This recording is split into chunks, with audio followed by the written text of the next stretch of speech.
উম,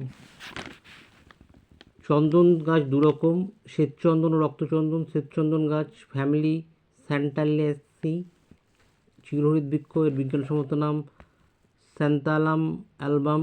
দক্ষিণ ভারতের তামিলনাড়ু, কর্ণাটক এবং মহারাষ্ট্রের বেশ কিছু অরণ্যে এবং অন্ধ্রপ্রদেশের কোনো কোনো অঞ্চল উৎকৃষ্ট বনজ হিসাবে শ্বেতচন্দন বৃক্ষের উপস্থিতি সহজেই নজর পড়ে।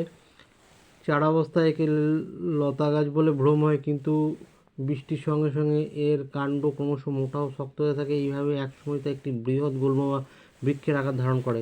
সমতল ভূমির তুলনায় পার্বত্য অঞ্চলে এই গাছ সারবান হয়।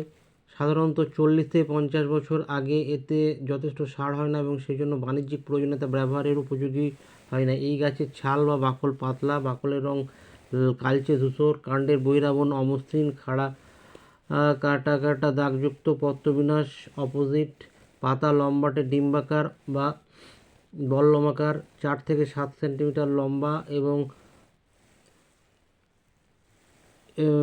এবং 2 থেকে 3 সেন্টিমিটার চওড়া। পাতার উপরিভাগ মসৃণ এবং চকচকে, তলদেশ ফ্যাকাশে। বর্ষাকালে মঞ্জুরিতে অনেকগুলি গন্ধহীন ছোট ছোট ফুল ফোটে। ফুলের রং প্রথম দিকে ঈষৎ হলুদ থাকে, পরে হালকা বেগুনি বা গাঢ় বাদামি হয়ে যায়। ফুল ছোট, সম্পূর্ণ উভয়লিঙ্গ, বৃত্তীয় দলযুক্ত হয়ে যে পুষ্পপুট পেরিয়ান্থ গঠন করে তার নিচের দিকে নলের মতো কিছু, উপরের দিকে 4-5 অংশ বিভক্ত। বিজ্ঞান ভাষায় একে বলা হয় ভেলভেট বা প্রান্তস্পর্শী। পুংকেশরের সংখ্যা 4 বা 5। ফুল ড্রপ ড্রুপ জাতীয়, অর্থাৎ জলপাইয়ের মতো আটিযুক্ত শাঁসালো ফল। বীজ ক্ষুদ্র, গোলাকার, মসৃণ এবং কালো। চন্দন কাঠ খুবই মূল্যবান।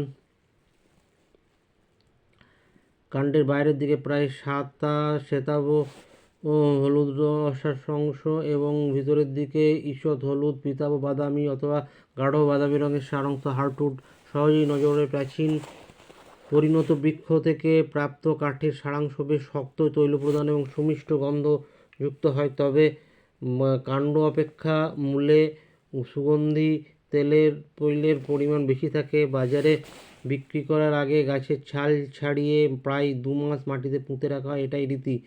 সারবান কাঠে সামান্য জল দিয়ে ভিজিয়ে তারপর পাথর ঘষলে সুগন্ধি অনুলিপন অর্থাৎ নরম আঠালো লেই পাওয়া যায়, তাই শ্বেতচন্দন রূপে ব্যবহার করা হয়। ভারতবর্ষে সব রকম শুভ কাজে এবং দেব পূজায় এই চন্দন ব্যবহার করার রীতি প্রচলিত আছে। এসব ছাড়া আয়ুর্বেদ শাস্ত্র অনুযায়ী বিভিন্ন রোগে বিভিন্ন অনুপান সহ চন্দন সেবন করার কিংবা ব্রণ বা ফোঁড়ায় চন্দন লেপন করার বিধি প্রচলিত আছে। গায়ের ত্বক স্নিগ্ধ ও শীতল রাখার জন্য চন্দনের প্রলেপ লাগিয়ে দিলে খুব উপকার পাওয়া যায়। এই জন্য আজকাল প্রসাধন দ্রব্যে চন্দন ব্যবহার করা হয়। চন্দন তেলেরও প্রচুর চাহিদা আছে। এই জন্য চন্দন কাঠ চূর্ণ করে একটা তামার পাত্রে নিয়ে 2 দিন ধরে জলে ভিজিয়ে রাখা হয়। তারপর তা একটি তামার বকযন্ত্রে নিয়ে উত্তাপ দিয়ে বাষ্পপাতন প্রক্রিয়া সেমি ডিস্টিলেশন সম্পাদন করা হয়।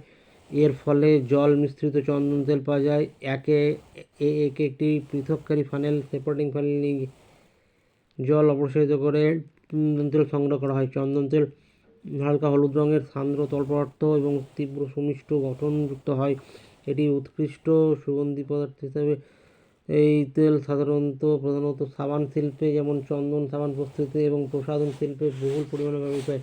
আমাদের দেশে মহীশূর বা মাইসোর, মাদ্রাজ, কুর্মা, জৈনপুর প্রভৃতি স্থানে চন্দন তেল প্রস্তুত করা হয়, তবে মহীশূর বা মাইসোরের চন্দন তেল যে সর্বোৎকৃষ্ট সে বিষয়ে সন্দেহের কোনো অবকাশ নেই। প্রতি বছর মাইসোর থেকে প্রচুর পরিমাণে চন্দন তেল বিদেশে রপ্তানি করা হয় এবং তার ফলে প্রচুর বিধি মুদ্রা উপার্জন করা হয়। এই প্রসঙ্গে উল্লেখ যে প্রস্তর ও কঙ্করময় জমিতে চন্দন সরবরাহ করা হয় একথা ঠিক, কিন্তু এরূপ চন্দন গাছের কাঠেই চন্দন তেলের বেশিরভাগ থাকে। সাধারণত চন্দন গাছের সার অংশ হার্টউড থেকে এরূপ চন্দন তেল পাওয়া যায়। বাইরের অসার অংশ স্যাপউড এরূপ তেল থেকে না বললেই চলে, সেজন্য তার বিশেষ কোনো বাণিজ্যিক মূল্য নেই। এরূপ অসার অংশ সাধারণত জ্বালানি হিসেবে ব্যবহার করা হয়। চন্দন মূল্যবান কাঠ। ভালো চন্দন কাঠ দিয়ে দামি বাক্স, শৌখিন আসবাবপত্র, নানা প্রকার শিল্প সামগ্রী যেমন নানা প্রকার সুন্দর মূর্তি এবং দারুশিল্প,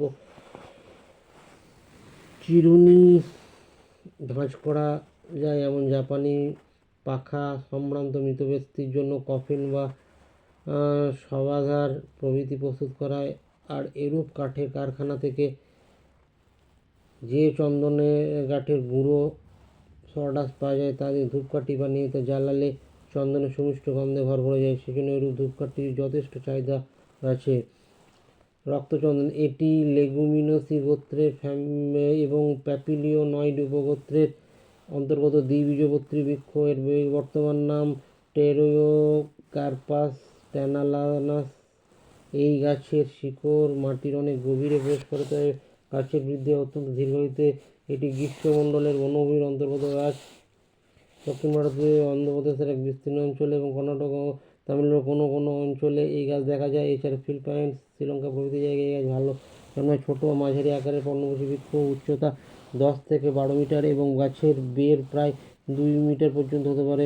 কক্ষীয় যৌগিক পদার্থের অন্তর্গত অনুফলকগুলি গাঢ় সবুজ হয়। অনুফলকের উভয়দিকই গোলাকার, চামড়ার মতো শক্ত, নিচে অস্পষ্ট লোম থাকে। সাধারণত গ্রীষ্মকালে ফুল ফোটায়। পুষ্পদণ্ড লম্বা, তার চারদিকে ফুল ফোটায়। কেশর 2-3টি। ফল লিম্বা বা শুঁটি জাতীয়, শুঁটি সূক্ষ্ম লোমে ঢাকা থাকে। ফলের মধ্যে কয়েকটি বীজ থাকে। এই গাছের বাকল বা ছাল গাঢ় ধূসর বর্ণের। বাকলের উপরিভাগে আয়তাকার কাটা কাটা দাগ দেখা যায়। কাঠ শক্ত,